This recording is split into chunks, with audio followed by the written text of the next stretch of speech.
This call is now being recorded.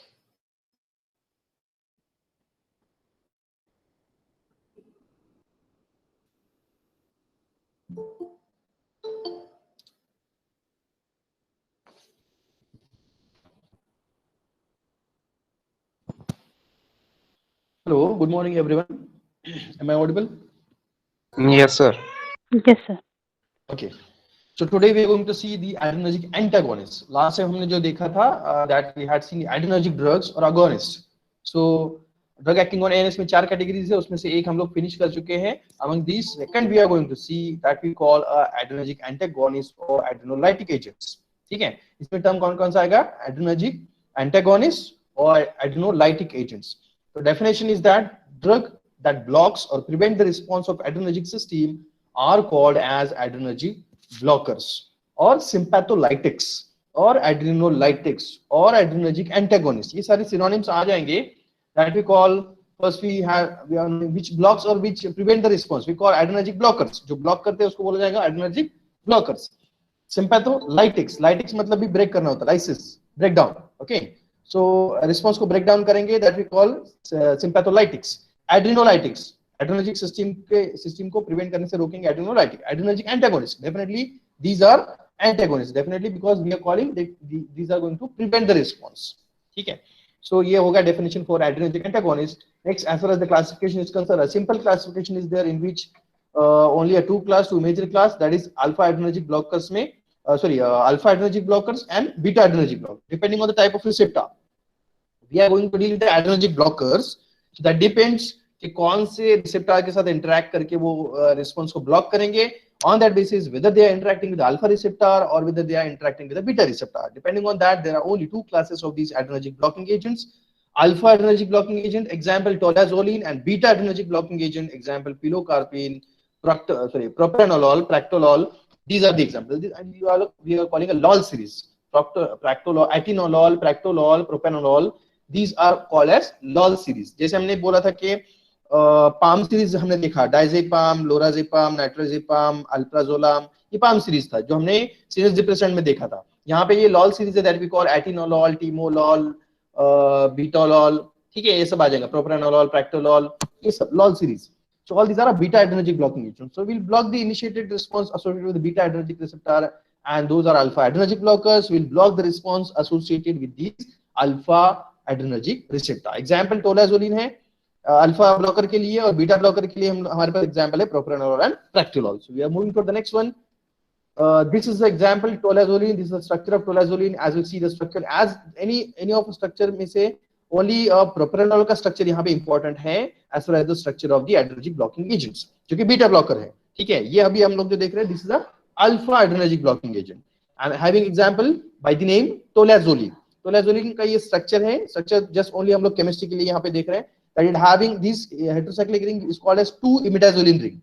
ये जो ring है वो 2-imidazoline ring है, because if you are giving numbering from to this nitrogen, तो saturated nitrogen को 1 आएगा, 1 2 3, double bond is present between 2 and 3. So as the double bond present between 2 and 3, that's why we are calling this is an 2-imidazoline ring. ठीक है, ये हो गया 2-imidazoline ring. और 2-imidazoline ring के ऊपर ये वाला जो 2 पोजीशन है उस पे है ये substituent that we call a benzyl.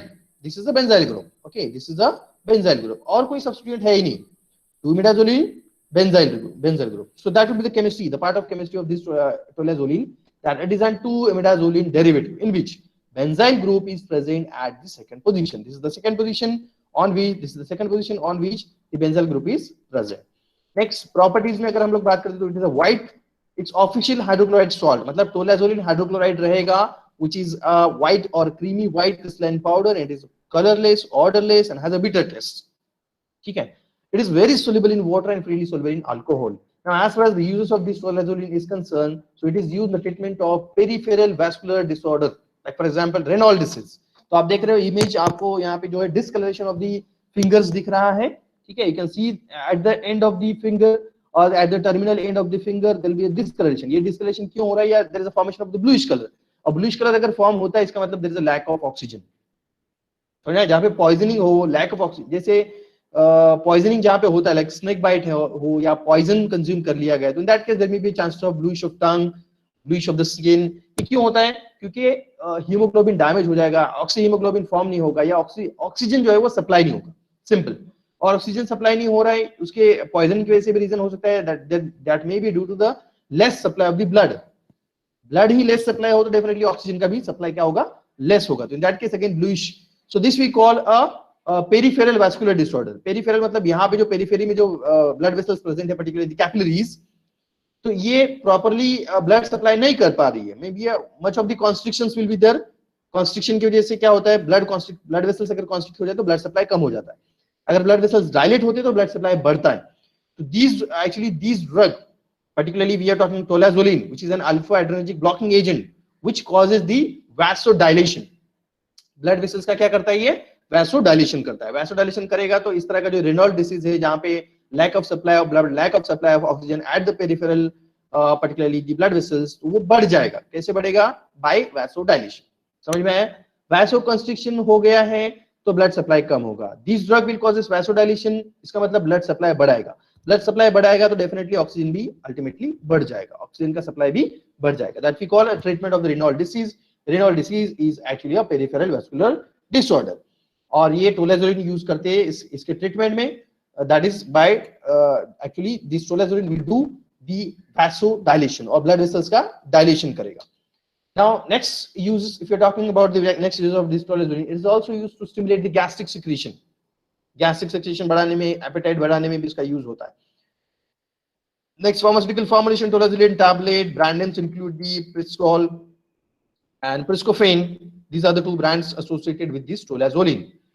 One and only one drug हमको देखना है जो alpha adrenergic blocking agents है. Now we are moving to the next beta adrenergic blocking agent, that is called as an propranolol. Propranolol की अगर हम लोग बात करते हैं, so simply it is actually the 2-propanol derivative. It is actually the 2-propanol derivative. 2-propanol एक secondary propanol derivative है जिसपे जो है वो substitutions present है, that is isopropyl and the naphthaloxy. Naphthaloxy, ठीक है। ये स्ट्रक्चर अभी आप देख सकते हो, जिसमें this is actually the basic structure of the propranolol, in which we have to see that there are propranolol. ये जो टर्म आया है प्रोप्रानोलॉल, सो इसमें प्रोपिल भी ग्रुप है, that we call isopropyl group, as well as propranolol. Pranolol stand for it's an alcohol. OL से end हो रहा है, इसका मतलब ये क्या है? अल्कोहल है। और ये प्रोपेन 2-प्रोपेनॉल वाला अल्कोहल है। चलो ठीक है, हम लोग 2-प्रोपेनॉल की अगर हम लोग बात करते हैं यहाँ पर in this particularly structure, so which part is called as 2-propanol? Which will be the 2-propanol? The part which is a 2-propanol, so that will be which one?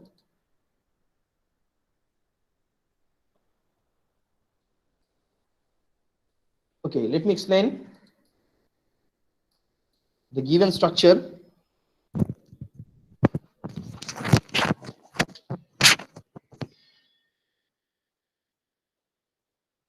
Propanol, ये मिडिल वाला जो पार्ट है actually CH2 CH2, ये वाला जो middle वाला part है carbon chain, this is actually two propanol, ठीक है। 2-प्रोपेनॉल। अभी और नैप्थोलॉक्सी भी है। नैप्थोलॉक्सी मतलब क्या होता है? तो हम लोग यहाँ पे ड्रॉ करके देख लेंगे what will be the exactly नैप्थोलॉक्सी।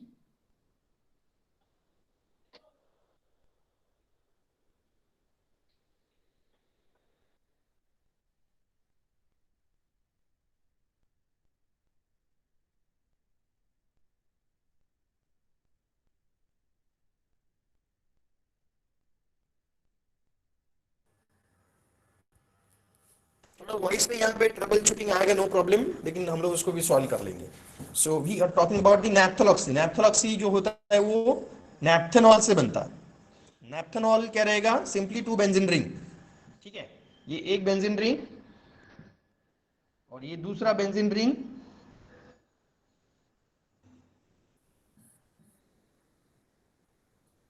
इसको बोला जाता है नैप्थासीन।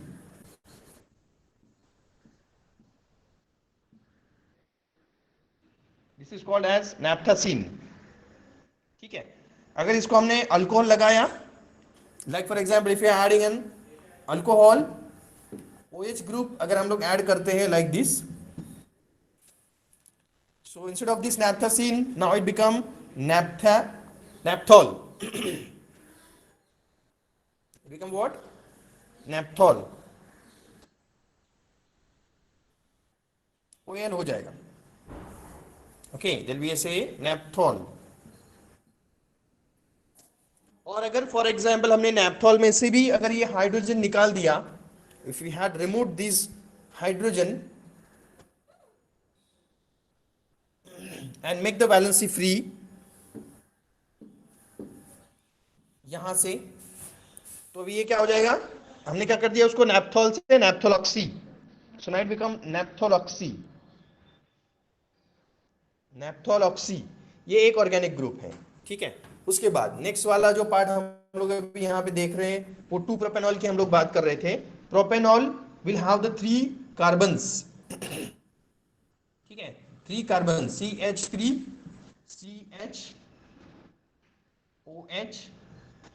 and CH3. Now this is called as 2-propanol. ठीक है, this is called as 2-propanol. 2-propanol. अभी 2-propanol जो है ये 2-propanol कैसे हो गया, अगर हम लोग इसको, इट्स बेसिकली अल्कोहल. अल्कोहल अगर है 3 carbon containing alcohol, so normally 3 carbon propanol. लेकिन प्रोपेनॉल में भी oxo group sorry hydroxy group जो है वो सेकंड पोजीशन पे है. So I think we can start the numbering from left to right और right to left, no problem, one and the same. तो जो हाइड्रोक्सी ग्रुप आएगा वो सेकंड पोजीशन पे ही आएगा. समझ में आ रहा है, हाइड्रोक्सी ग्रुप आएगा वो सेकंड पोजीशन पे ही आएगा. So that we call a 2-propanol. और this is also called as propane two ol. इसको ही क्या बोला जाता है, propane two ol. Propane two ol और 2-propanol one and the same. ये और ये सेम है. 2-propanol propane two all is same. तो ये जो 2-propanol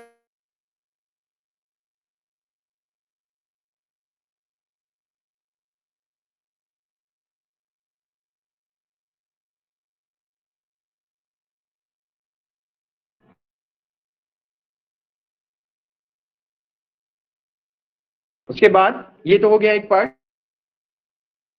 मतलब हमने एक पार्ट हमने explain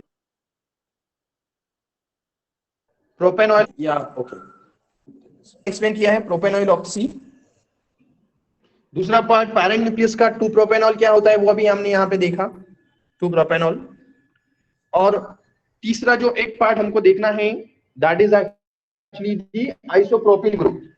that will be an isopropyl group. तो आइसोप्रोपिल चलो ठीक है, I am going to attach the different part जैसे कि नेप्थोलॉक्सी एंड आइसोप्रोपिल, ये दोनों को मैं अटैच करने वाला हूं so that there will be formation of the given parent given structure of the propanol. Let me explain.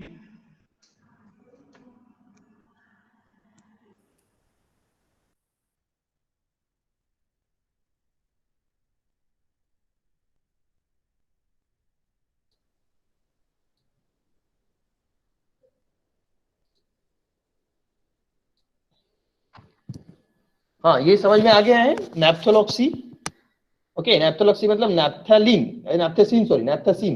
ये एक बेंजीन रिंग, ये दूसरा बेंजीन रिंग, इसको बोलते हैं नैप्थेसिन. उसको अगर हमने हाइड्रोक्सी ग्रुप लगा दिया, जैसे हमने यहाँ पे लगाया था hydroxy group, so that we call नैप्थॉल.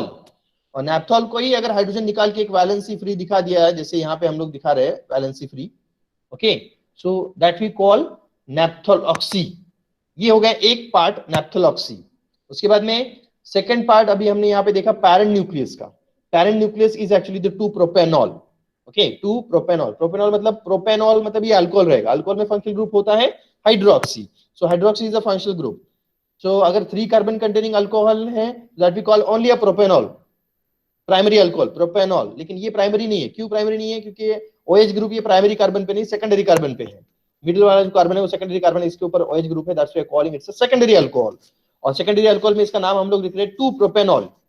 Okay, why 2? Because 2 is the position of the hydroxy group.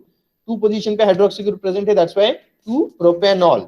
whereas we can write again propane to all. propane to all. समझ में आ गया? ये हो गया उसमें इसके अंदर parent nucleus. Now as far as our structure is concern, तो इसके अंदर जो पैरेंट न्यूक्लियस है वो मिडिल वाला that we call a propanol, middle वाला जो पार्ट है that we call a 2 propanol, और उसके बाद में नैप्थोलॉक्सी, मतलब ये लेफ्ट साइड वाला जो पार्ट है वो नैप्थोलॉक्सी है। whereas on the right side there is a presence of isopropyl amino, ठीक है, आइसोप्रोपिल अमाइनो।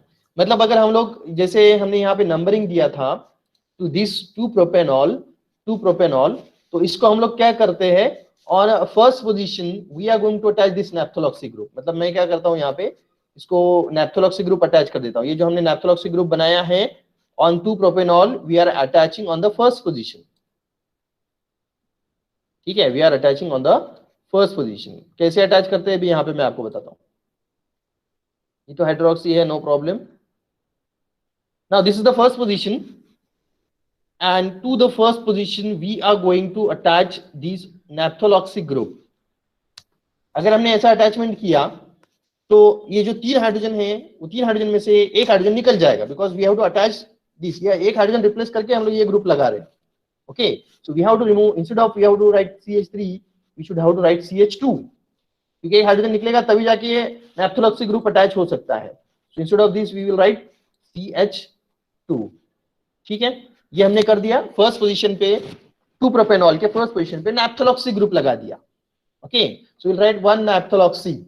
उसके बाद में जो ये थर्ड पोजीशन है, थर्ड पोजीशन पे हमको एडिशनल ग्रुप लगाना है। थर्ड पोजीशन पे भी एक हाइड्रोजन रिमूव होगा, will remove 1 hydrogen, like will write then CH2, यहाँ पे लिखेंगे हम लोग CH2, and to these we have to add or attach the new group that is called as isopropyl amino। amino मतलब के N होता है, ये वो calling NH, और NH को जो फिर लगेगा वो नेक्स्ट लगेगा आइसोप्रोपिल ग्रुप।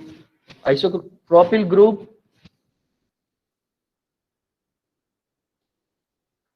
या ठीक है, चलो कार्बन चेन के फॉर्म में हम लोग ले लेते हैं। आइसोप्रोपिल कैसे होगा, एक CH, इसको 2 CH3 अटैच रहेगा,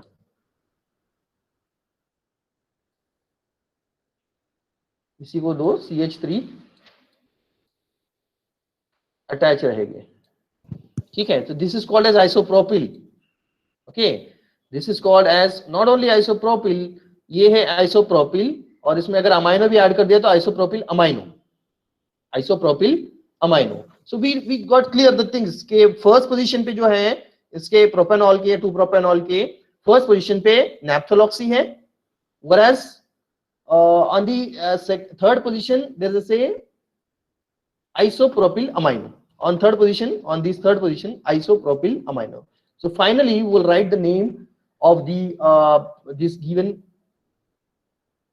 sorry गलत हो गया, ये नंबरिंग हमारा यहाँ पे रॉन्ग हुआ एक्चुअली। 1 पोजीशन पे हमको आइसोप्रोपिल अमाइनो लगाना है और 3 पोजीशन पे नैप्थोलॉक्सी लगाना है। सॉरी, ये नंबरिंग चेंज हो जाएगा। नंबरिंग इस तरह से चेंज होगा, या एक्चुअली हमने रॉन्ग साइड में अटैच किया है। रॉन्ग साइड में मतलब ये जो है इसको हम लोग रिवर्स कर देते, क्योंकि कोई प्रॉब्लम नहीं है, सेकंड पोजीशन तो यही रहेगा। Isopropyl amino as per alphabetically हमको फर्स्ट पोजीशन पे लगाना है, और नैप्थोलॉक्सी ग्रुप जो है वो थर्ड पोजीशन पे लगाना है। तो we will give the first position to this one, ये कार्बन को हम लोग फर्स्ट पोजीशन दे देते हैं और ये कार्बन को थर्ड पोजीशन दे देते हैं, no problem. This again way to give the number, no problem, बाकी का सेम ही रहेगा। So what we have to do, on first position पे isopropyl amino, isopropyl it comes from I, तो अल्फाबेटिकली पहले आएगा, और ये नैप्थोलॉक्सी कम फ्रॉम एन, तो अल्फाबेटिकली बाद में आएगा। So that's why we have to give the numbering in such a way that to that carbon to which the isopropyl group is attached will given a position 1, and to this नैप्थोलॉक्सी group जिसको attach है उसको हम लोग position 3 देंगे। समझ में आ गया? अगर आपको भी कंफ्यूजन होता है तो उसमें हम लोग ये कर सकते हैं, I and N वाला जो है formula alphabetically we have to arrange। तो finally we have to see what will be the name of this 2 propanol, ठीक है। 2 propanol का नेम क्या रहेगा फाइनली हम लोग वो देखेंगे, that it will be 1 isopropyl, बराबर 1 पोजीशन पे आइसोप्रोपिल है ना, ये जो फर्स्ट कार्बन था उसके ऊपर हमने, फर्स्ट कार्बन के ऊपर यहाँ पे हमने नैप्थोलॉक्सी लगाया, दैट्स सॉरी आइसोप्रोपिल लगाया, ये वाला फर्स्ट वाला आइसोप्रोपिल, 1 आइसोप्रोपिल। 3 पोजीशन पे 1 नैप्थोलॉक्सी, नैप्थोलॉक्सी की वजह हम लोग लिख रहे हैं 1 नैप्थोलॉक्सी, बिकॉज ये जो ऑक्सी ग्रुप है वो फर्स्ट पोजीशन पे अटैच है नैप्थोसिन के, that's why. And propanol, as I told, is a parent nucleus in given structure, propanol or 2-propanol. समझ में आ गया? So this is the say chemical name for the given structure that we call a propranolol. Propranolol का structure important है, वो पूछा जाता है in the examination. If there is a say written examination, तो उसमें पूछा जाएगा what will be the chemical name for the given drug propranolol. इस तरह से structure आपको draw करना है. उसके बाद you have to write the chemical name that 2-propanol and naphtaloxy. तो अभी इसमें 2-propanol तो आपका parent nucleus है ही है. Definitely we should have to start with the first 1-isopropyl amino, ये वाला 1-isopropyl amino,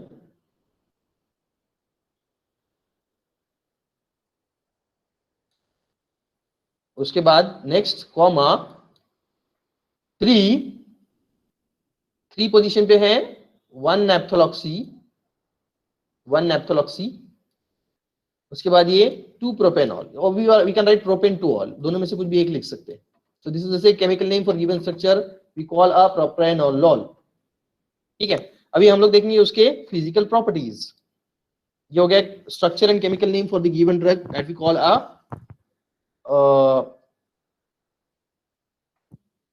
propranolol.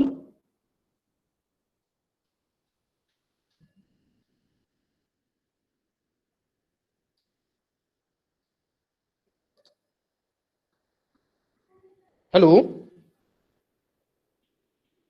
Yes, sir. Yes, sir. Audible हूं ना? Yes, sir. Yes, sir. Okay, चलो ठीक है.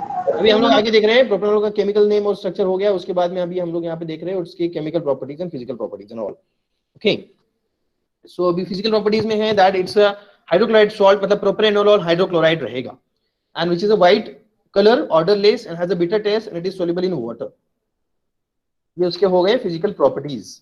Next uses. अब ये जो प्रोप्रानोलॉल है ये बीटा ब्लॉकर है. It's a beta adrenergic blocking agent propranolol, जो कि टिपिकल एग्जांपल है which can be used in the treatment of cardiac arrhythmia. ठीक है, as well as articular fibrillation. ये अरिथमिया फिब्रिलेशन ये मैंने आपको लास्ट टाइम भी बताया था क्या होता है. ठीक है, अरिथमिया मतलब डिस्टर्बेंसेस इन रिदमिक एक्टिविटी, तो उसको बढ़ाने के लिए actually we are using this one.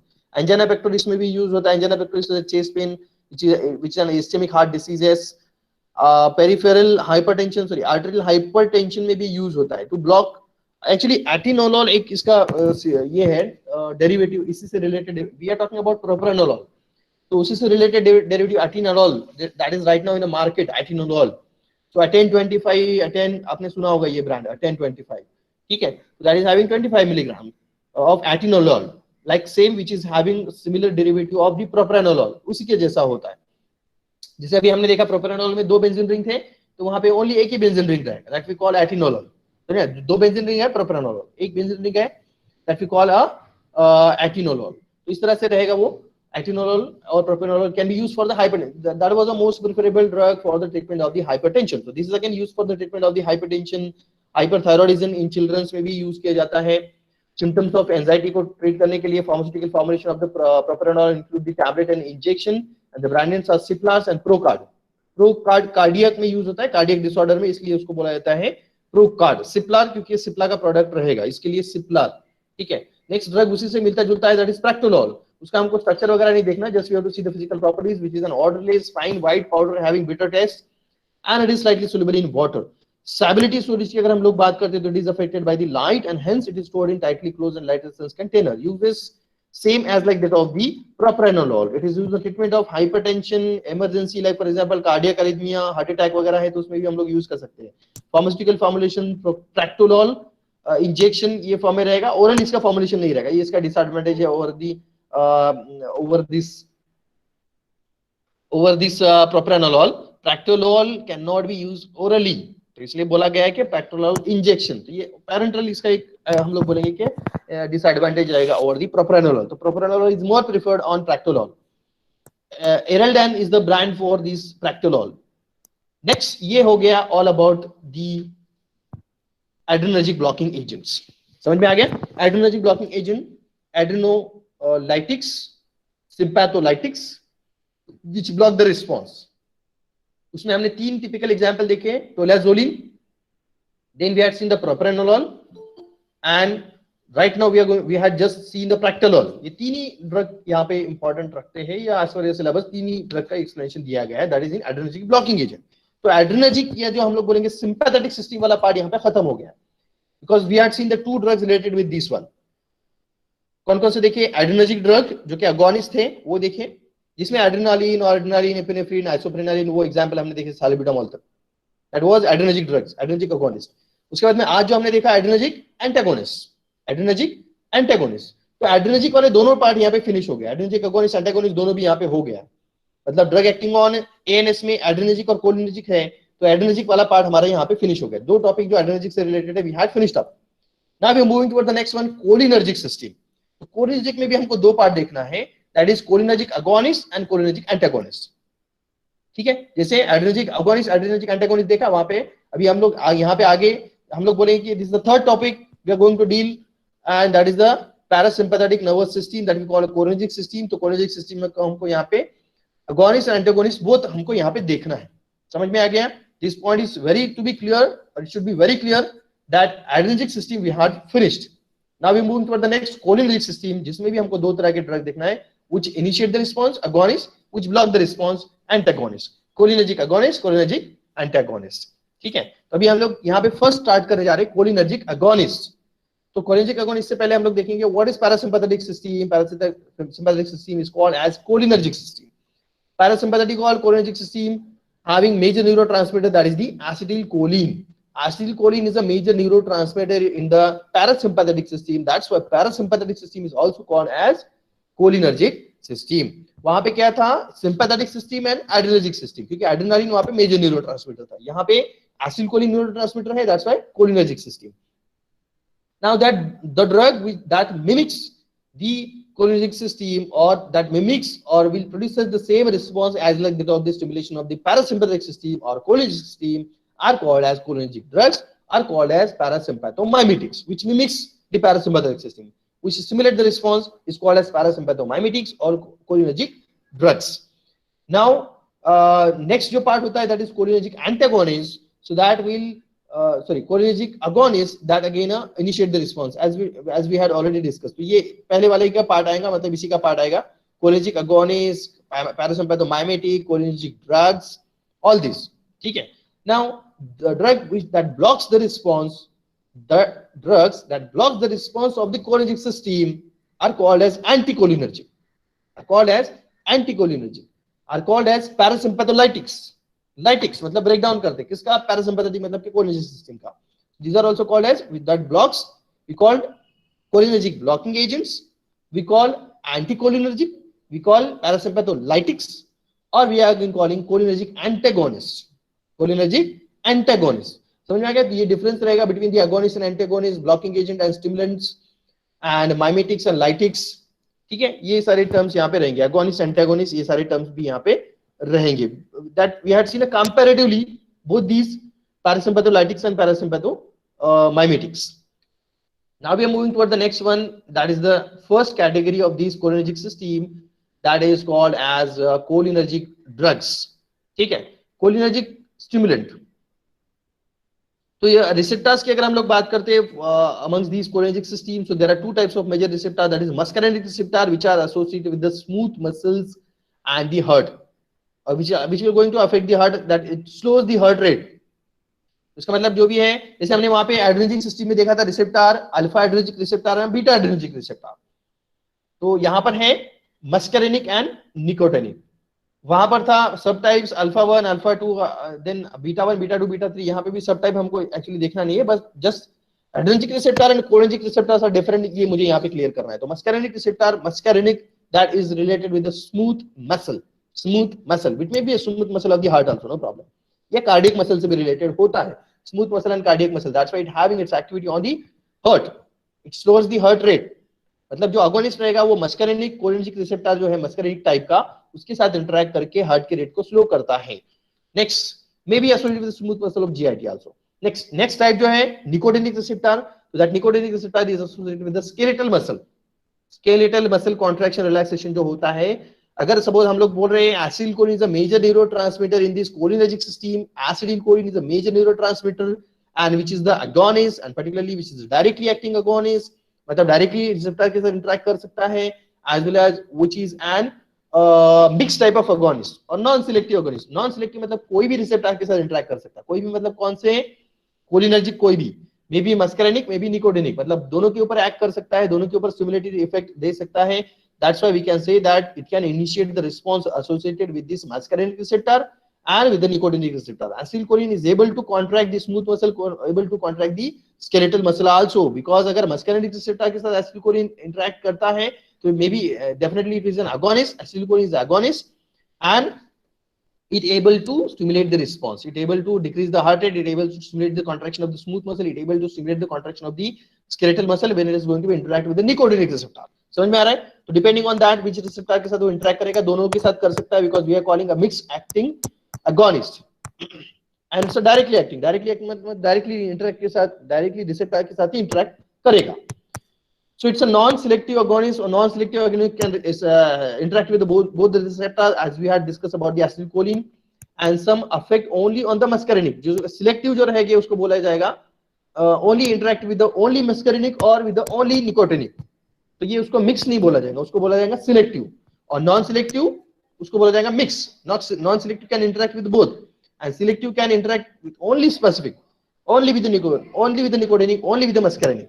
समझ में आया? तो सिलेक्टिव और नॉन सिलेक्टिव तरह के ड्रग्स रहेंगे जो सिलेक्टिविटी के हिसाब से इंटरेक्ट करेंगे विद द रिसेप्टर। तो हम लोग जो एसिलकोलिन बोलेंगे वो है नॉन सिलेक्टिव, या बोलेंगे मिक्स। ठीक है, मिक्स एक्ट कर सकता है।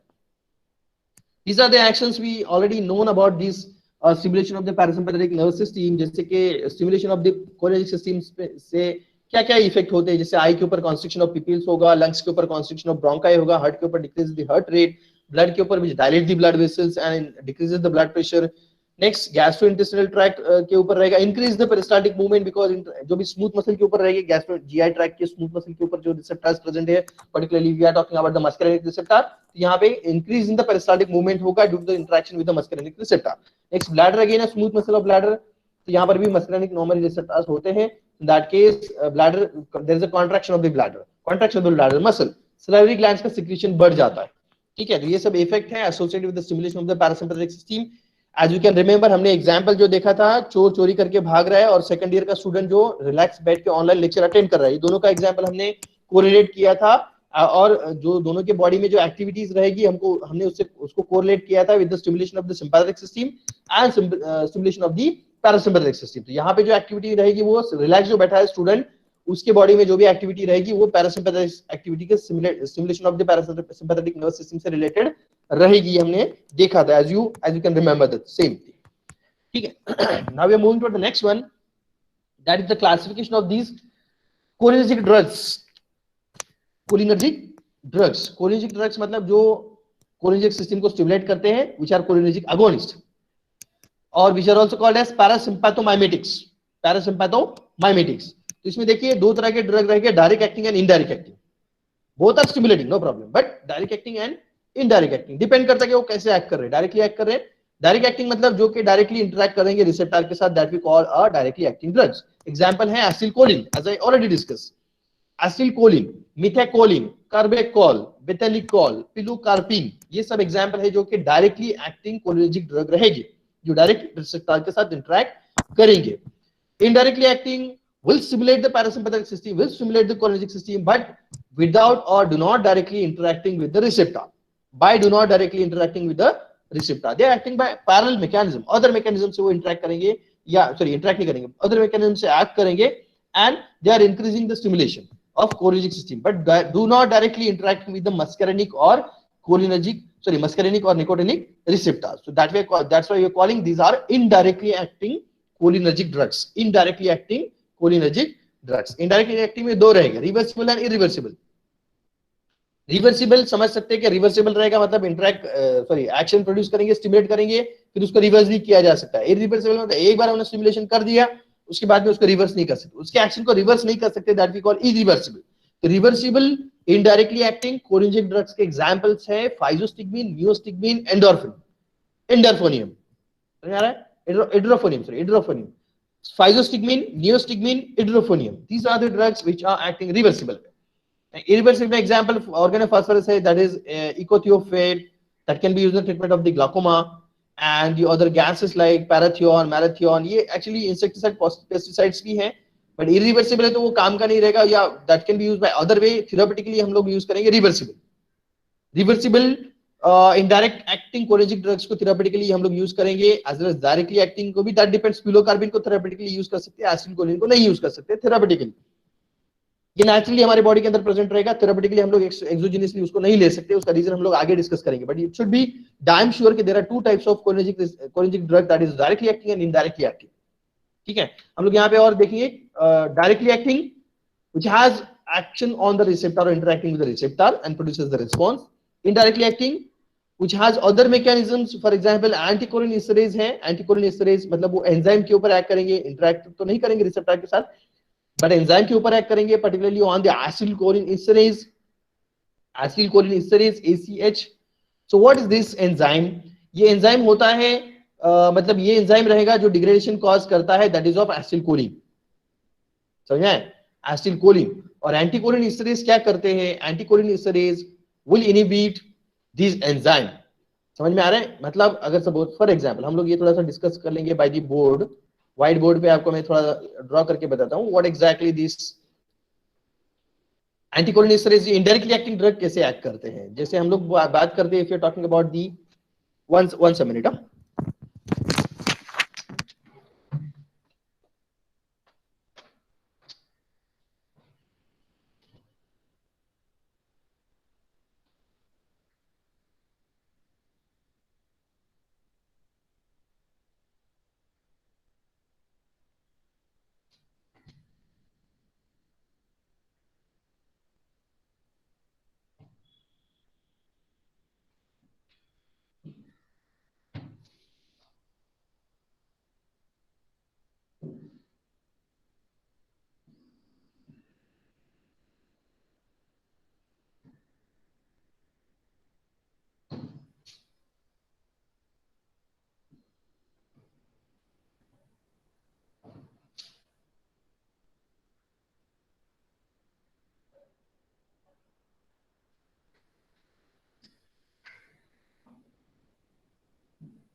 तो हम लोग यहाँ पे बात कर रहे थे इनडायरेक्टली एक्टिंग कोलिनर्जिक ड्रग्स की. तो भाई यहाँ पे देखो कि acetylcholine ACH acetylcholine is actually the esters of choline. Ester मतलब बेसिकली इसका केमिकल नेचर क्या रहेगा, ester. Okay, ester we know जिसका जनरल फॉर्मूला होता है RCOOR. ठीक है, RCOOR R डैश में भी ये होता है ईस्टर का जनरल फॉर्मूला. तो एसिटिलकोलिन ये ईस्टर है. ठीक है, ईस्टर्स ऑफ कोलिन ऐसा हम लोग उसको बोलते हैं, that we call acetylcholine and it's a cholinergic drug. ये क्या है, कोलिनर्जिक ड्रग्स है. अभी जो एसिटिलकोलिन है उसका एक्चुअली उसके ऊपर उसका मेटाबॉलिज्म, एसिटिलकोलिन का मेटाबॉलिज्म होता है एज इट इज ईस्टर. तो उसका जो डिग्रेडेड प्रोडक्ट रहेगा वो एसिड एंड अल्कोहल है. ठीक है, डिग्रेडेड प्रोडक्ट क्या रहेगा, अगर सपोज फॉर एग्जांपल एसिटिलकोलिन का जो ईस्टर है उसका अगर डिग्रेडेशन हो जाए या मेटाबॉलिज्म हो जाए तो we will get the product that is acid and alcohol as a degraded product we call. ठीक है, या उसका मेटाबॉलिज्म होने के बाद में हमको ये सारी चीजें मिलेंगी, ईस्टर नहीं रहेगा. Now, which will cause able to or what the things which are causing the metabolism of acetylcholine? तो acetylcholine का जो metabolism cause करते हैं, these are the particularly the enzymes. ये है choline esterase. समझ में आ रहा है? choline esterase. These are the group of enzyme. ये क्या है? enzymes है जो acetylcholine का degradation cause करते हैं. तो अभी ये तो हो गया mechanism of metabolism और degradation of the acetylcholine. अभी मुझे ये बताइए कि अगर एसिलकोलिन का डिग्रेडेशन होगा तो एसिलकोलिन का लेवल कम होगा या बढ़ेगा? डेफिनेटली एसिलकोलिन का लेवल कम हो जाएगा. ठीक है. अभी कुछ ऐसी चीजें जो एसिलकोलिन का लेवल बढ़ाए, so that we call indirectly acting anticholinesterase, या we are calling indirectly acting cholinergic drugs. जैसे कि फॉर एग्जांपल इनडायरेक्टली एक्टिंग मतलब क्या करते हैं? If you are talking about the enzyme inhibitors, जो कि एसिलकोलिन जो एंजाइम है उसको, सॉरी कोलिन एस्टरेज जो एंजाइम है उसको इनहिबिट कर देंगे. कोलिन एस्टरेज एंजाइम को इनहिबिट करने वाले जो लाइक कुछ ड्रग्स रहेंगे, that we call anticholinesterase. ये cholinesterase is the name of enzyme, बराबर. तो अगर हम लोग बात करते हैं, if you are going to write एंटीकोलिन esterase, anti Colin esterase, तो ये क्या रहेगा? कोलिन एस्टरेज के इनहिबिटर्स रहेंगे जो कि इनहिबिट कर देंगे एंजाइम्स को. और अगर एंजाइम इनहिबिट हो जाता है तो एसिलकोलिन का डिग्रेडेशन होगा क्या? नहीं होगा. एसिलकोलिन का डिग्रेडेशन अगर नहीं होगा तो डेफिनेटली इसका लेवल बढ़ेगा. एसिलकोलिन का लेवल बढ़ेगा तो definitely there is a stimulation of the cholinergic system. अगर एसिलकोलिन का लेवल कम होगा तो there is a inhibition of the cholinergic system. तो overall I mean to say that the anticholinesterase are the drug which inhibit these choline esterase enzymes and prevent the metabolism of acetylcholine, and thereby they are increasing the level of acetylcholine. acetylcholine का level क्या करेंगे? वो बढ़ाएंगे. और acetylcholine का level बढ़ा रहे मतलब वो सपोर्ट कर रहे हैं, acetylcholine को सपोर्ट कर रहे हैं. acetylcholine को सपोर्ट कर रहे हैं मतलब acetylcholine क्या करेगा फिर आगे जाके? Stimulation of the cholinergic system, मतलब कोलिनर्जिक सिस्टम को स्टिमुलेट करने में सपोर्ट कर रहे हैं. Simple, that we call anticholinesterase. समझ में आ गया? तो ये कुछ इनडायरेक्टली एक्टिंग ड्रग्स रहेंगे, indirectly acting drugs which are acting anticholine esterase or acetylcholine esterase inhibitors that we call enzyme inhibitors. तो ये सारे ड्रग रहेंगे जो कि इनडायरेक्टली एक्टिंग रहेंगे. उसके एग्जांपल्स हैं that is physostigmine, neostigmine and all. Physostigmine, neostigmine ये एग्जांपल्स रहेंगे एंटीकोलिन एस्टरेज की. समझ में आ गया? जो कि इनडायरेक्टली एक्टिंग ड्रग रहेंगे, डायरेक्टली इंटरैक्ट नहीं करेंगे. Major uses to stimulate the bladder of GI tone, constrict the pupil, miosis का यूजेस रहेगा, न्यूरोट्रांसमीटर. ये चलो यहाँ पे directly acting indirectly acting drugs का आपको क्लियर होगा कि how the indirectly acting drugs are acting and directly acting. तो यहाँ पे देखो डायरेक्टली एक्टिंग ड्रग जो है वो ड्रग ही डायरेक्ट रिसेप्टर के साथ इंटरेक्ट कर रहे हैं, ड्रग ही इंटरेक्ट कर रहे हैं. जैसे कि पिलोकार्पिन, ये डायरेक्टली एक्टिंग ड्रग है. तो D stand for drug will interact with the receptor और attach with itself with the receptor, that we call directly acting. और यहाँ पे देखिए इनडायरेक्टली एक्टिंग राइट साइड में इनडायरेक्टली एक्टिंग में क्या करेंगे? कुछ ड्रग्स रहेंगे जो एंजाइम्स को इनहिबिट कर देंगे, एसिलकोलिन का लेवल बढ़ाएंगे और then acetylcholine is able to interact with the receptor. Acetylcholine is able to interact with the receptor, so that we call a indirectly acting drug. Acetylcholine can interact with the receptor, so that the acetylcholine can interact, not the drug. मतलब वो बाहर से support कर रहे हैं, simple. That we call third party support. Election में होता है ना, देखो थर्ड पार्टी सपोर्ट, उस तरह से थर्ड पार्टी को सपोर्ट करेंगे, उसको जिता के लेके आएंगे, उसको सपोर्ट करेंगे. That we call these anticholinesterase will support to the acetylcholine, then acetylcholine level increases and can interact with the receptor, and there is stimulation of the sympathetic, there is stimulation of the parasympathetic or cholinergic system that we call indirectly acting drug. ये रहेगा mechanism for indirectly acting drug. अगर हम लोग यहाँ पे mechanism या particular receptor के साथ जो अगर muscarinic receptor की अगर हम लोग बात करते हैं तो what is the effect of acetylcholine on the muscarinic receptor? Acetylcholine is a mixed acting, directly acting agonist. अगर ये muscarinic receptor के साथ interact करता है तो क्या-क्या effect मिलेगा? इसमें है first cardiac stimulation, then peripheral vasodilation, constriction of the pupil, increases the salivation or secretion, constriction of the smooth muscles. ये सब उसके response रहेंगे when the acetylcholine, which is a directly acting drug, interacting with the muscarinic receptor. Next जो uses रहेंगे acetylcholine के, that is the tachycardia है, we can use in a cardiac arrhythmia जहाँ पे cardiac failure है, vasospastic conditions like Raynaud disease जो already हमने देखा है. Then we can use in a glaucoma also. glaucoma का एनिमेशन मैं आपको शेयर कर देता हूँ. atony of the gut, मतलब जो टोनिसिटी बढ़ाने के लिए, जीआई टोनिसिटी बढ़ाने के लिए, मसल कॉन्ट्रैक्शन बढ़ाने के लिए we can use this one. urinary retention, after the surgical operation urinary retention के लिए use होता है ताकि यूरिन जो है वो ब्लैडर से डिस्चार्ज ना हो, उसके लिए फिर वो यूरिनरी ब्लैडर यूरिनरी ये लगाए जाते हैं, बैग्स, यूरिन बैग्स वगैरह लगाए जाते हैं, that we call urinary detention, उसके लिए भी यूज किया जाता है, मायोटिक्स के लिए यूज किया जाता है। Then nicotinic action, मतलब अगर suppose for example acetylcholine is going to be interact with the nicotinic receptor, because nicotinic receptor are associated with the skeletal muscle. So action is stimulation of the skeletal muscle, hence the drug stimulating the nicotinic receptor are अगर nicotinic receptor के साथ interact करेगा, so that can able to increase the muscle tonicity of these skeletal muscle. जैसे कि that's why same can be used in the treatment of myasthenia gravis. Myasthenia gravis, which is the disease of where which there is a weakness.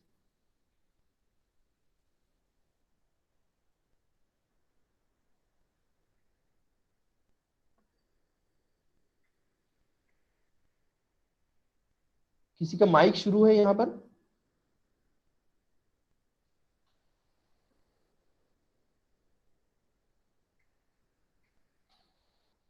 माज,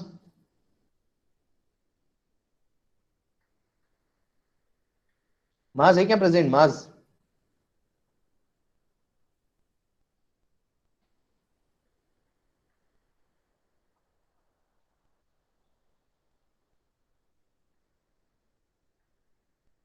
माज,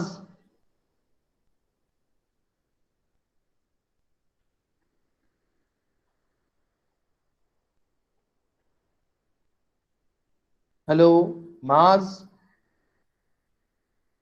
ठीक है, आपका भी absent ही लग जाएगा माज, आपका लेक्चर में अभी एब्सेंट ही लग जाएगा। रिजवान,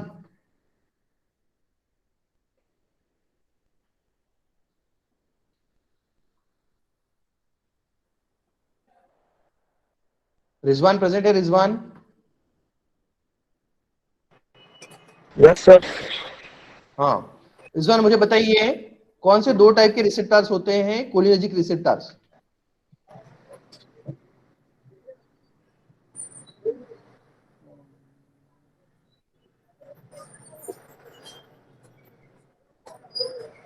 बताइए जल्दी।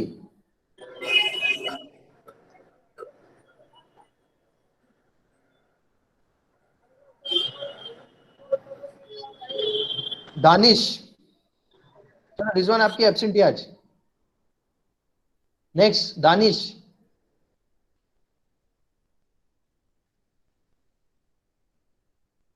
दानिश प्रेजेंट है? Danish,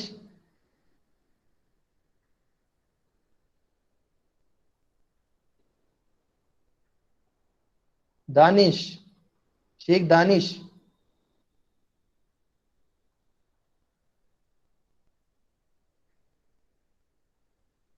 Sheikh Danish, third call, absentee.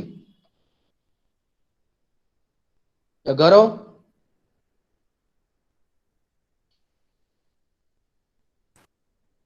Yes, sir. Gaurav बताइए दो तरह के रिसेप्टर्स बताइए। Which are the two different types of receptor present or associated with the cholinergic system?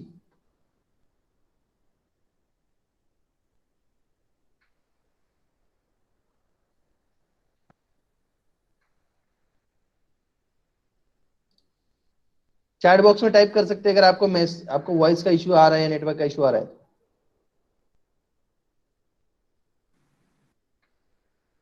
Gaurav, sir नहीं पता सर। नहीं पता? तो अभी कहा धान किधर है आपका फिर?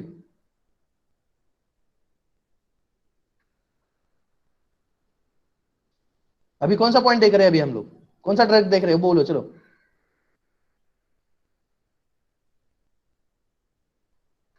गौरव,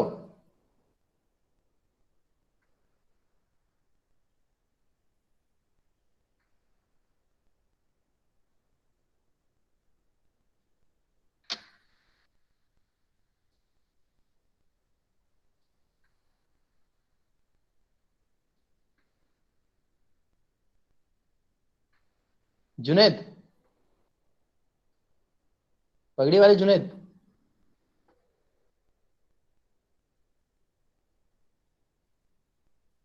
Yes, sir. बताइए दो तरह के receptors. Two types of receptors. Sir, intercellular receptors and नहीं नहीं, वो बात नहीं कर रहे हैं हम लोग अभी कोलिनर्जिक सिस्टम की बात कर रहे हैं। उसके कौन से 2 टाइप के रिसेप्टर्स होते हैं? cholinergic system में। हम्म,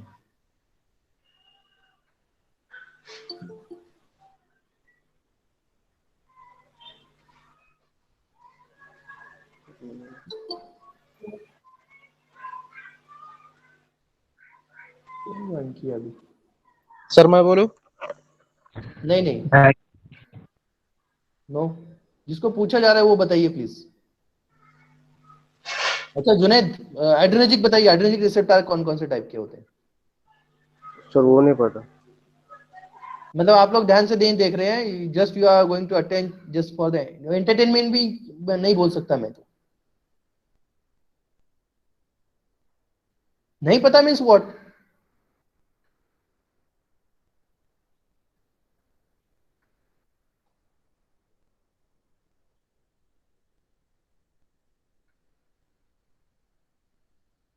आई don't want this useless answers actually. अभी आप देख रहे हो, लोग बोलने के लिए भी तैयार है, वो बता रहे हैं, इसका मतलब क्या? The message is going to all, message सबको कन्वे हो रहा है, ऐसा नहीं कि कोई पर्टिकुलर पीपल्स को हो रहा है, लेकिन आप लोग का ध्यान नहीं है। सर मैं बोलूं? नहीं नहीं, आई मीन आप भी नहीं, आप, मैं जिसको पूछूं वो बताए तो बेटर है, मुझे मुझे वो देखना है। साहिल,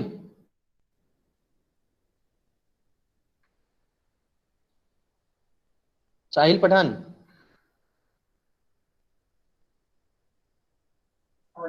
यस सर। आप बताइए। कोलिनर्जिक रिसेप्टर्स, सिंपल में से सिंपल क्वेश्चन मैंने आपको पूछा है। मस्क्यूरिनिक और nicotinic. Okay, muscarinic and nicotinic, ठीक है निकोटोनिक। जी, ठीक है, चलो म्यूट करो। Thank you. Shahid,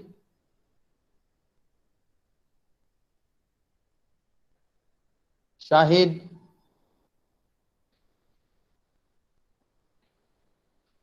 Sheikh Shahid,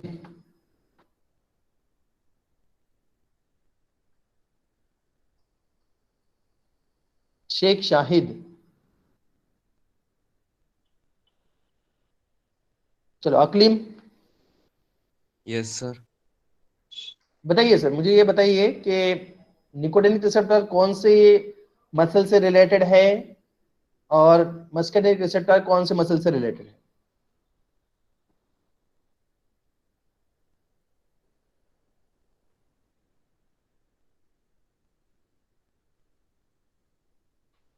Aqleem, unmute yourself. Yes sir, 1 second.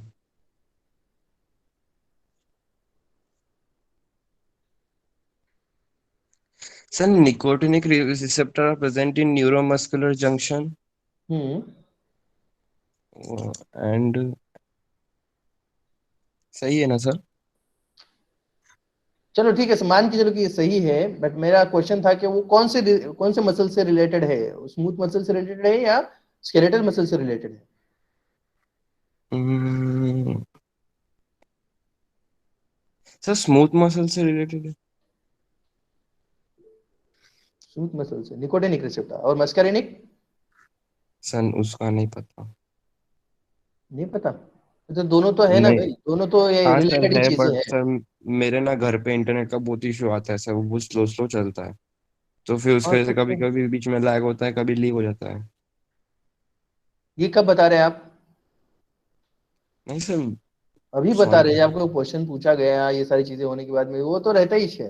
वो आप बैकअप में रखते ही हो अकलीम, आप ही नहीं, आपके जितने भी कलीग्स हैं सबके सब रेडी रहते हैं वो बैकअप के लिए कि हमको रीजन क्या बोलना है बोल के, समझ में आ रहा है? बट दैट इज नॉट ये रीजन बता के आप आपका खुद का लॉस कर रहे हो अकलीम। जी सर। तो आपका, चलो ठीक है, जो भी नेटवर्क का जिसको भी ऐसा रहेगा वो तो टेक्निकल इश्यूज है, लेकिन उसमें लॉस तो आपका ही हो रहा है ना। Yes sir. क्या करते हो फिर अगर ऐसा रहा तो क्या करते हो फिर आप? इसी चीजें इंटरप्ट हो गया, लॉस हो गया आपका लेक्चर, क्या करते हो फिर? अटेंडेंस के टाइम पे आके अटेंडेंस तो लगा दे, उस वक्त में नेटवर्क लॉस वगैरह नहीं होता है। हाँ, अगर बीच में लॉस होता है तो क्या करते हो?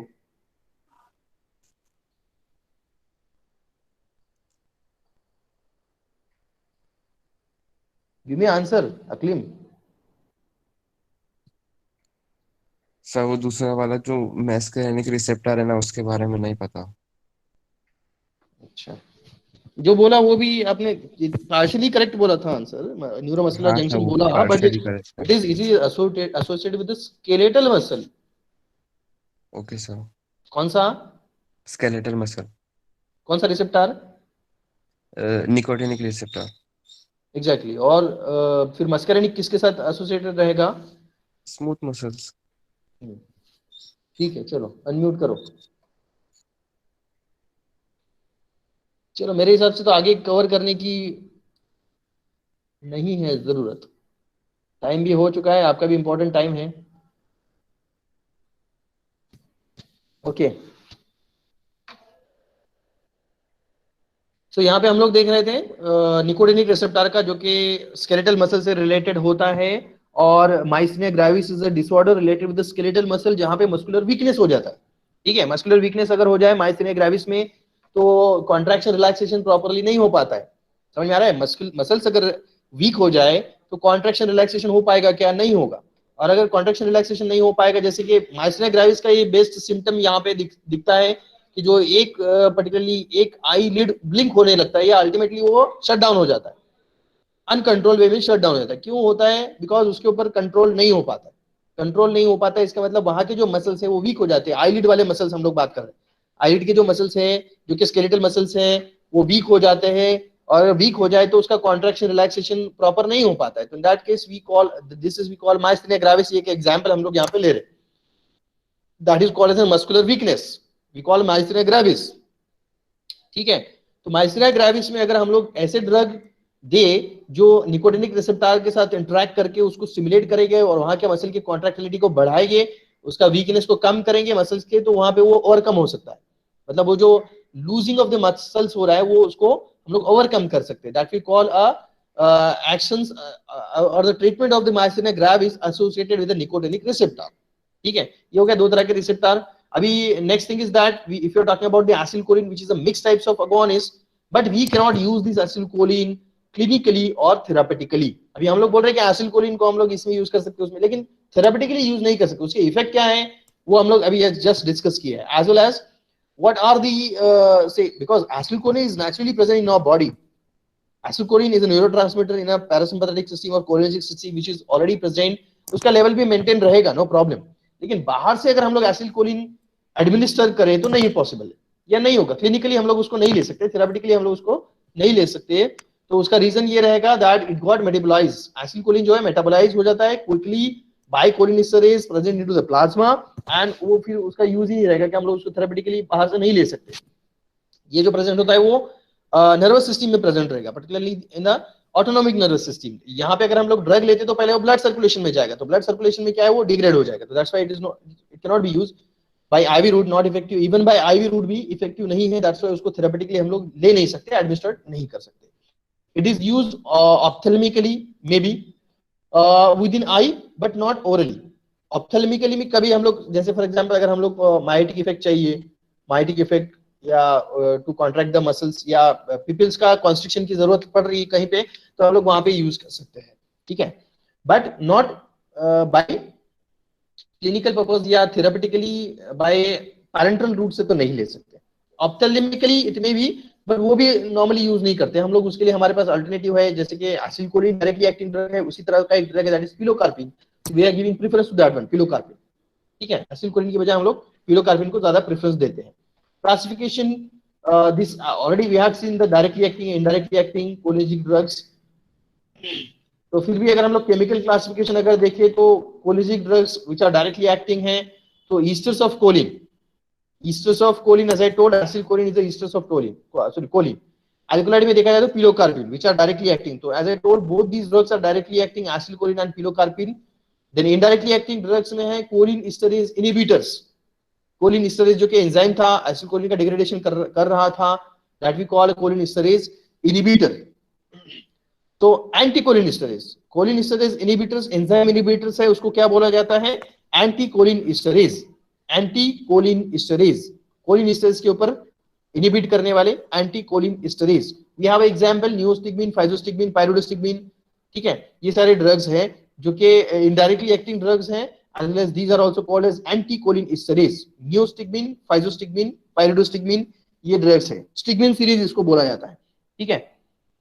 Next, pilocarpine, as I told, pilocarpine is a directly acting drug. It can, ये होता है नेचुरली ऑकरिंग ड्रग जिसके अंदर टेट्राहाइड्रोफ्यूरॉन होता है. स्ट्रक्चर हमको देखना है, no problem. Imidazoline heterocyclic ring उसके अंदर रहेगा.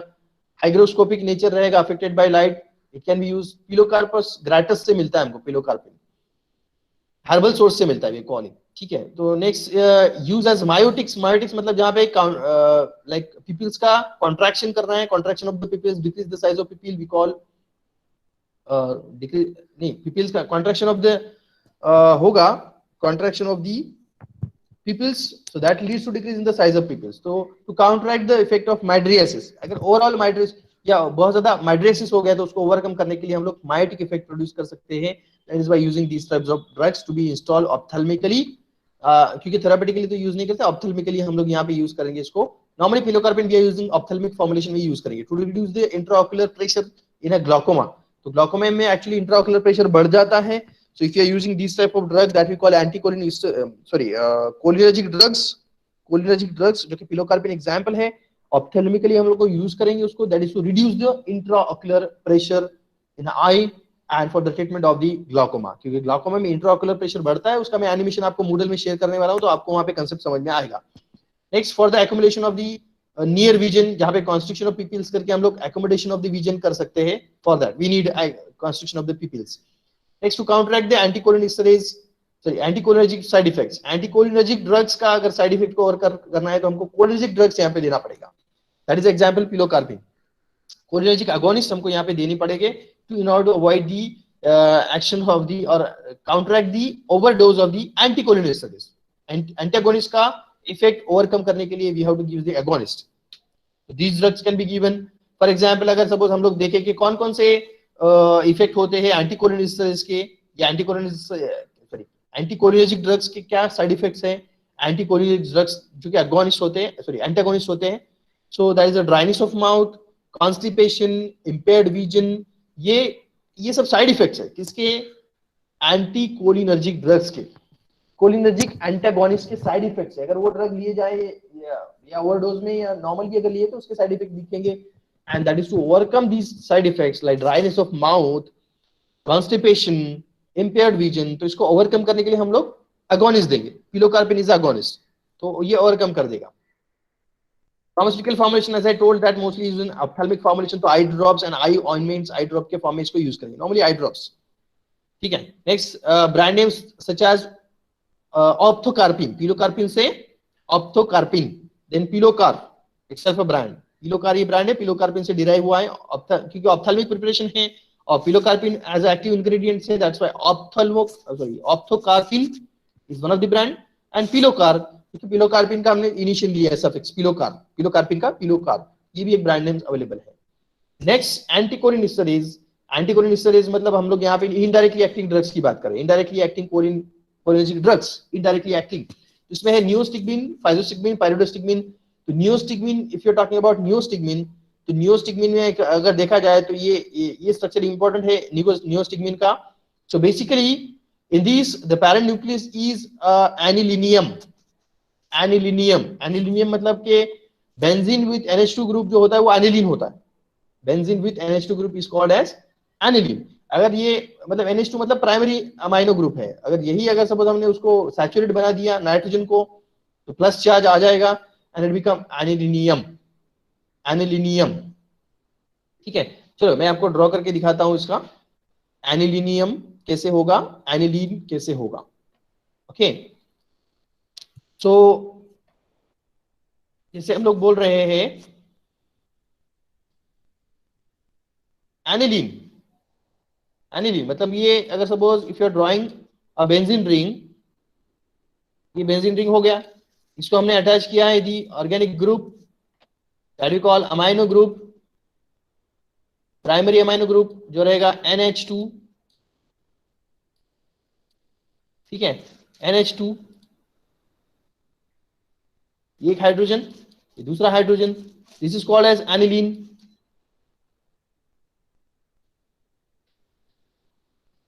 This is called as aniline.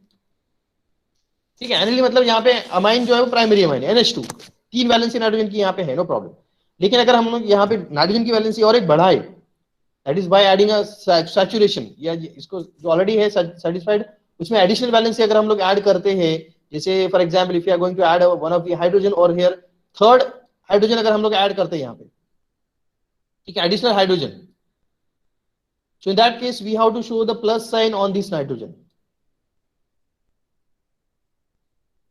Plus sign show करना है नाइट्रोजन के ऊपर। तो इसका मतलब ये रहेगा कि जो नॉर्मल जो इसका वैलेंसी है उससे हमने एक वैलेंसी उसको बढ़ा दिया है, so now it not become aniline, sorry aniline नहीं रहा ये now it become anilinium,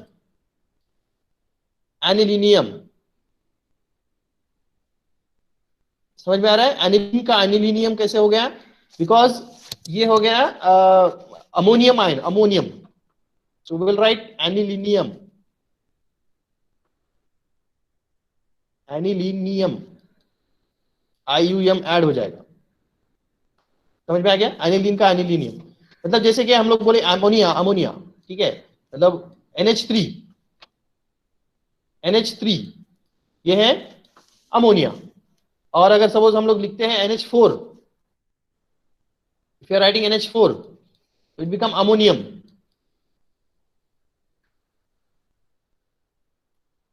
ammonium, समझ में आ रहा है? अमोनिया और अमोनियम में क्या डिफरेंस है? और यहां पे एक प्लस चार्ज भी आएगा अमोनियम में, अमोनिया है तो NH3 there is no charge, ammonium है तो ये क्वाटर्नरी रहेगा, लेकिन सेम पे यहाँ पे एनिलीन का हमने कर दिया एनिलीनियम, मतलब ये क्वाटर्नरी रहेगा, प्लस चार्ज इसके ऊपर रहेगा।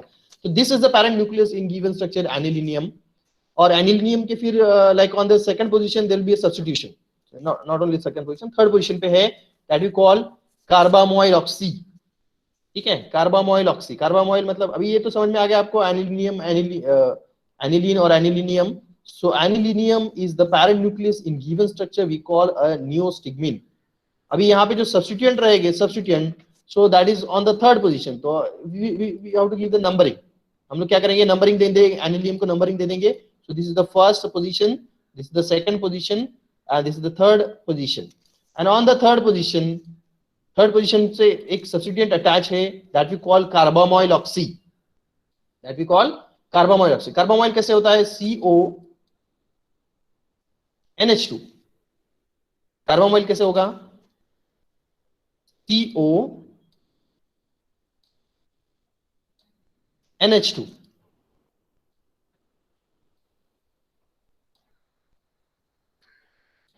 now this is called as carbamoyl. तो कार्बामोइल नहीं है, कार्बामोइल ऑक्सी है, मतलब इसको भी हम लोग क्या करेंगे और एक ऑक्सो ग्रुप यहाँ पे लगाएंगे। So will add N oxo group, जो कि ग्रीन कलर में आपको मैं ऑक्सो ग्रुप एडिशनल बता रहा हूं, ऑक्सो ग्रुप, और फिर यहां से वो थर्ड पोजीशन पे अटैच हो जाएगा। तो now it become what? Third position पे अटैच हो गया carbamoyl oxy. So will write 3 carbamoyl oxy anilinium, what we write? 3 carbamoyl oxy anilinium, और फिर आगे और सब्स्टिट्यूशन है ऑन दिस नाइट्रोजन, जो कार्बामोइल ऑक्सी का जो नाइट्रोजन है, जहां पे 2 हाइड्रोजन हमने दिखाए हैं, दिस वन, ठीक है, ये वाले जो 2 हाइड्रोजन है वहां पे सब्स्टिट्यूशन हो जाएगा। Now the substitution is with a 2 methyl group, with a 2 methyl group, मतलब ये जो रहेगा ओनली हाइड्रोजन नहीं रहेगा, विल मेक इट CH3, ये रहेगा, ये बन जाएगा CH3, और ये भी हो जाएगा CH3, मतलब instead of hydrogen there is a methyl group. Now this is the structure of the given drug that we call neostigmine. Neostigmine का ये स्ट्रक्चर है।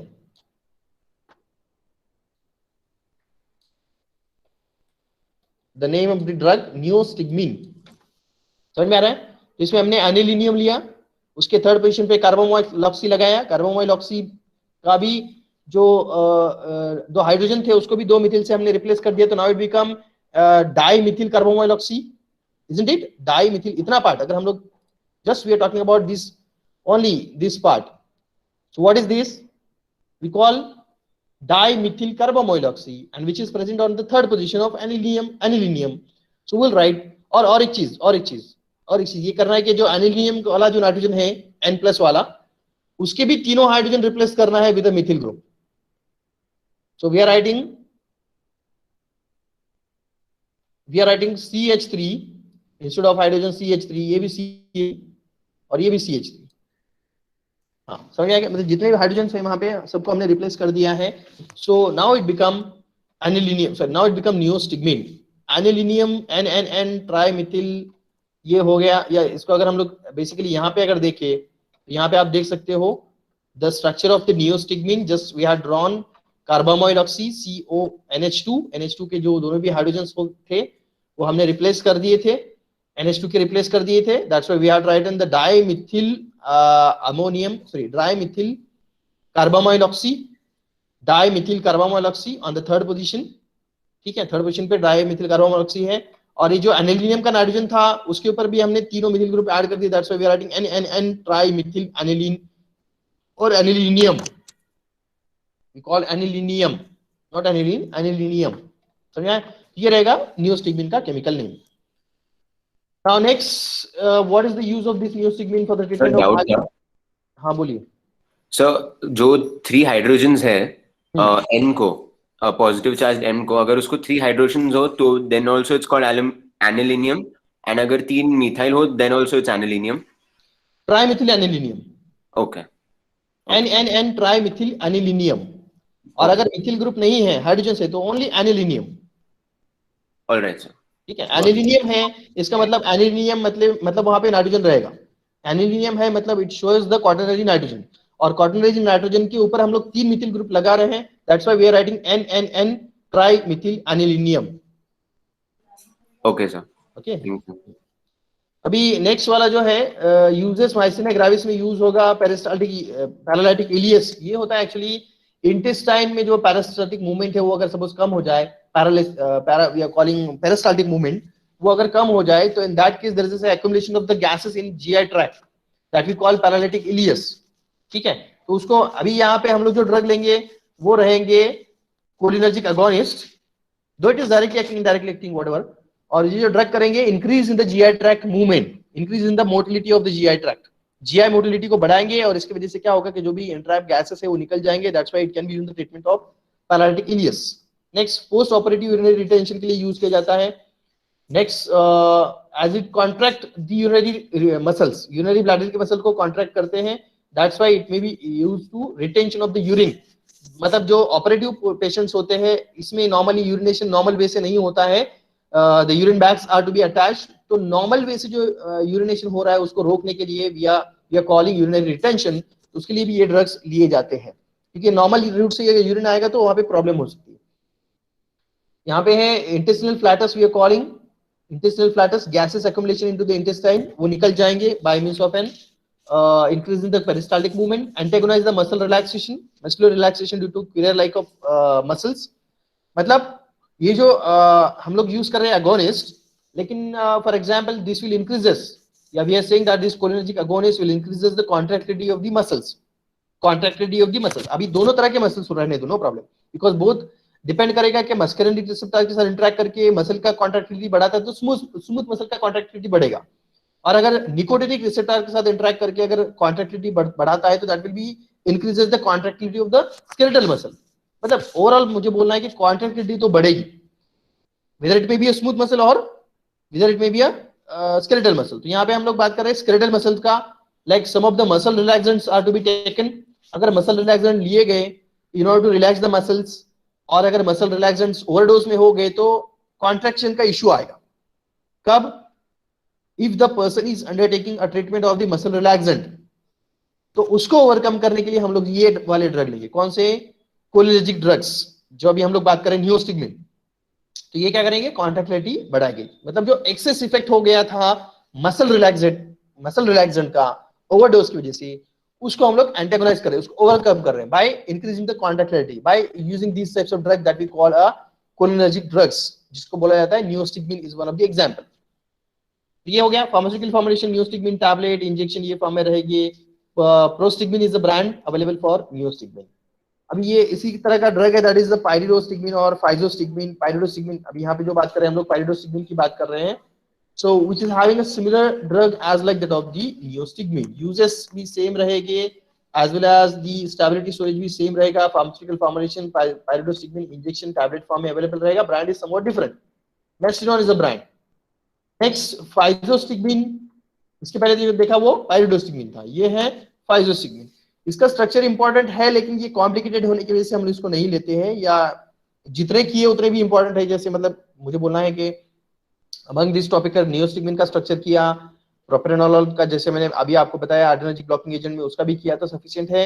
ये ड्रग को आप ऑप्शन में निकाल दो, this is my better suggestion, ये क्योंकि इसके कॉम्प्लिकेशंस ज्यादा है, in the chemical name structure में कॉम्प्लिकेशंस ज्यादा है। तो will not discuss the chemical name and structure of the physostigmine, will discuss just the uses of this physostigmine. Use in treatment of the glaucoma मतलब similar रहेंगे as like that of the neostigmine. Neostigmine, pyridostigmine, physostigmine ये similar derivative एंटीकोलिनिस्टरेज है, तो use भी similar ही रहेगा, ठीक है। Post operative over sedation वगैरह में इसको यूज कर सकते हैं, अल्जाइमर डिसीज में यूज कर सकते हैं, and as a miotics to counteract the mydriasis, excessive dilation of pupils जहां पे हो गया तो उसको हम लोग ओवरकम करने के लिए, कॉन्ट्रैक्शन ऑफ पिपल्स या कॉन्स्ट्रिक्शन ऑफ पिपल्स के लिए, मायोटिक इफेक्ट के लिए हम लोग यहाँ पे इसको यूज कर सकते हैं। इसेरिन इज अ ब्रांड, ठीक है। तो यहाँ पे हमारा हो गया है topic, that is the end that we call cholinergic agonist. Cholinergic agonist मतलब आज हमने दो टॉपिक फिनिश किए हैं। First we had seen adrenergic antagonist